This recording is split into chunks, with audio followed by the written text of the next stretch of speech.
दोस्तों, जापान एक ऐसा देश है जिसने पूरी दुनिया के सामने अपनी मजबूती की मिसाल कायम की है। क्योंकि चाहे प्रकृति हो या फिर दूसरे मजबूत देश, हर कोई जापान के पीछे पड़ा रहता है। लेकिन जितनी बार जापान को झुकाने की कोशिश की गई, उतने अच्छे तरीके से जापान निखर कर आया। इसी वजह से आज ये दुनिया के सबसे विकसित देशों में माना जाता है और उसका विकास इस लेवल तक पहुंच गया है कि आपको जापान में ऐसी बहुत सी चीजें देखने को मिल जाएंगी जो जापान के अलावा और कहीं भी नहीं पाई जाती। अब वो कौन सी चीजें हैं, इसे जानने के लिए भाई साहब आपको वीडियो में बिल्कुल अंत तक बने रहना पड़ेगा, क्योंकि वीडियो वाकई में आपके दिमाग को पूरी तरह से घुमा कर रख देगी। Square watermelon. दोस्तों, जब बात वाटरमेलन यानी कि तरबूज की आती है तो आपको पूरी दुनिया में अंडे के आकार के बड़े तरबूज देखने को मिल जाएंगे। लेकिन जापान की तो बात ही अलग है। वहाँ पर आपको अंडे के शेप के तरबूज तो मिलेंगे ही मिलेंगे, बल्कि उसके साथ साथ आपको स्क्वायर शेप के तरबूज भी खाने को मिल जाएंगे। असल में दोस्तों, इन्हें 70s में एक ग्राफिक डिजाइनर द्वारा इन्वेंट किया गया था ताकि तरबूज को फ्रिज के अंदर अच्छी तरह से फिट किया जा सके, वरना अंडे के आकार वाले तरबूज ज्यादा जगह भी घेर लेते हैं और अच्छी तरह फिट भी नहीं हो पाते। इसी चीज को सोचकर जापान वालों ने फल का आकार ही बदल दिया, जो हमें नहीं लगता कि जापान के अलावा और कोई करने के बारे में सोच भी सकता है। रेमेन नूडल्स बात। जी हाँ, आपने बिल्कुल सही सुना।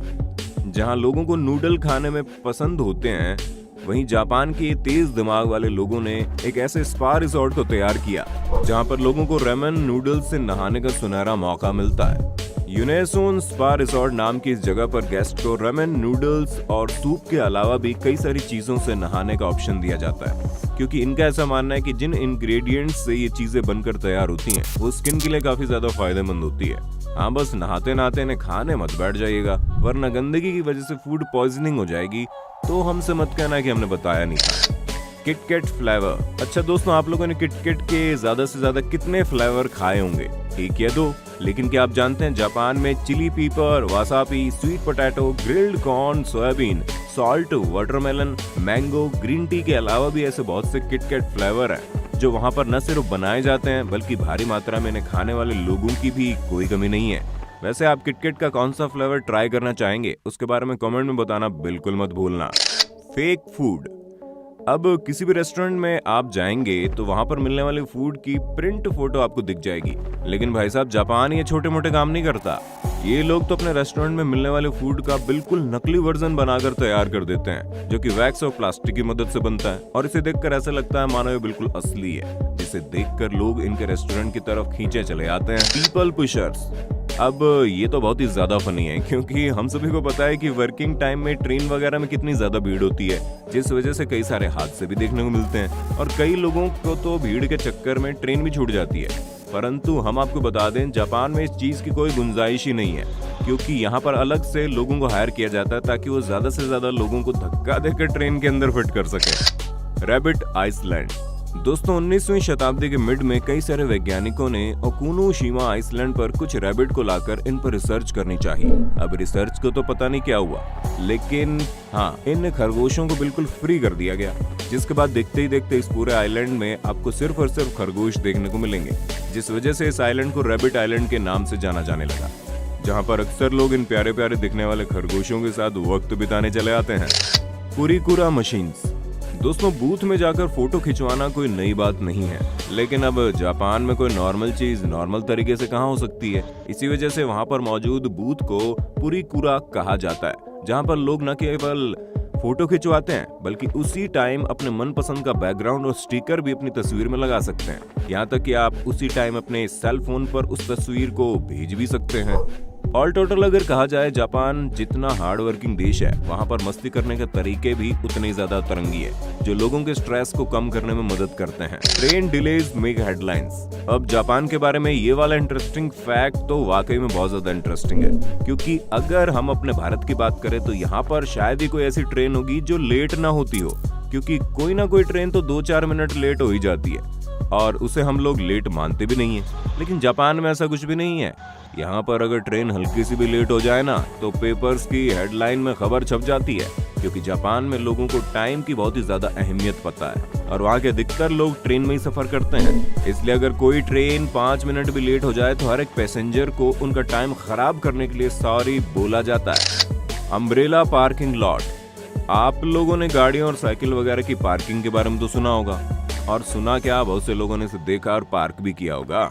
लेकिन इस बात की हम गारंटी ले सकते हैं कि किसी ने भी अम्ब्रेला पार्किंग के बारे में नहीं सुना होगा। और सुनेंगे भी कैसे, ये तो जापान की स्पेशलिटी है, जहां पर आप किसी भी बिल्डिंग के अंदर जाने से पहले अपने छाते को न सिर्फ रख सकते हैं बल्कि उसे लॉक भी कर सकते हैं। ऐसा इसलिए किया जाता है ताकि जापान की बिल्डिंग गंदी ना हो, क्योंकि वहां के वेदर कंडीशन की वजह से अक्सर लोगों को अपने साथ अम्ब्रेला लेकर चलना पड़ता है। मिलियंस ऑफ वेंडिंग मशीन, हमें पता है आप लोगों ने वेंडिंग मशीन के बारे में सुना होगा और ये दुनिया भर में आजकल अवेलेबल हो गई है। लेकिन इसका आइडिया तो जापान से आया ही आया है, बल्कि जापान में जितनी वेंडिंग मशीन है उतनी शायद ही पूरी दुनिया में कहीं हो। जी हाँ, आज के समय में जापान में करीब 5 मिलियन से ज्यादा वेंडिंग मशीन मौजूद है, जहां आपको लगभग हर एक चीज के लिए शॉप में जाने की जरूरत ही नहीं पड़ेगी, क्योंकि मैक्सिमम चीजें तो आपको इस मशीन के जरिए ही मिल सकती है, जो लोगों के टाइम को तो सेव करती है। उसके अलावा उसकी वजह से ट्रेडिंग सिस्टम भी अच्छे से चलता है। तो दोस्तों, उम्मीद है आपको अपने होस्ट और दोस्त सैम की ये वीडियो में बड़ा मजा आ रहा होगा। अगर हाँ तो वीडियो को लाइक करने में कंजूसी मत करना। साइलेंट कराओके, दोस्तों हम सभी को पता है कि जो लोग बेसुरा गाना गाते हैं उनका गाना सुनना काला पानी की सजा से कम नहीं होता, और लोगों को इस इमोशन को जापान बड़े अच्छे से समझता है। तभी तो उन्होंने एक अलग तरह का कराओके तैयार किया है, जिसमें गाना गाने पर केवल गाना उसी इंसान को सुनाई देगा जो गाना गा रहा है, क्योंकि कराओके की सारी आवाज हेडफोन में जाती है और जो शख्स उस हेडफोन को पहनता है वो साउंड को सुन सकता है, बाकी किसी को भी कुछ सुनाई नहीं देगा। अब बाकियों को तो पता नहीं, लेकिन हमारे जैसे बेसुरे इंसानों के लिए तो ये चीज बहुत बढ़िया है। टोक्यो's बिगेस्ट रेजिडेंट, वैसे क्या आप ये बात जानते हैं कि 2015 में गॉडजिला को टोक्यो का रेजिडेंट बनने का मौका मिला था। इसके अलावा इसे यहाँ पर जॉब भी मिल गई, क्योंकि गॉडजिला यहाँ का टूरिस्ट एम्बेसडर है। यहाँ तक कि आपको टोक्यो की मूवी स्टूडियो में 171 फीट की ऊंचाई पर गॉडजिला का सिर भी लटका हुआ दिखाई दी जाएगा, जो इस जगह को और भी ज्यादा रोमांचक बनाता है। पोलाइट स्लर्पिंग, दोस्तों अगर आप पूरी दुनिया में कहीं और आवाज करते हुए खाना खाएंगे तो आपको जाहिल गंवार समझा जाएगा, लेकिन अगर आप जापान में खाना खाते वक्त अपने मुंह से आवाज करेंगे तो वहां पर इसे अच्छा माना जाता है। और ऐसा माना जाता है कि जो लोग आवाज करते हुए खाना खाते हैं उन्हें डिश वाकई में पसंद आती है और वो उसका अच्छे से स्वाद ले रहे हैं। पर अगर आप नूडल या सूप पीते वक्त ऐसा नहीं करते हैं तो रेस्टोरेंट के शेफ को लगता है कि आपको खाना पसंद नहीं आया।